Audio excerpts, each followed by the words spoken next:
सबसे पहले ध्यान रखना बधिर। क्या होता है? बधिर का मतलब होता है बहरा। तो वह सह कर्णेन बधिर अस्ति।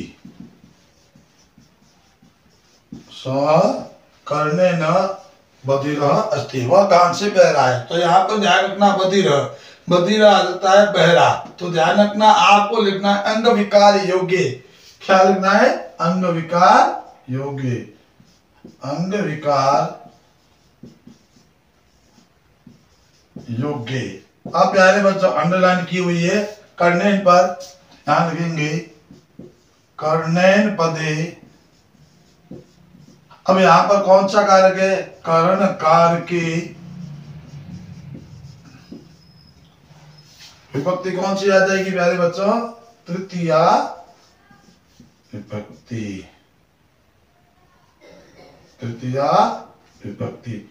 उसके बाद देखो आपके सामने और कुछ उदाहरण है। जैसे मान लीजिए आज अंध, तो अंध ध्यान रखना, अंध का मतलब होता है अंधा।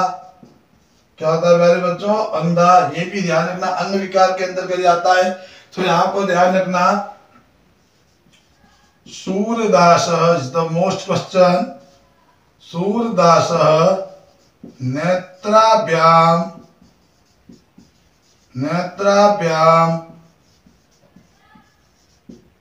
अंध आसीत, या अस्थि भी आ सकता है, आशित भी आ सकता है। सूर अंध अस्थि।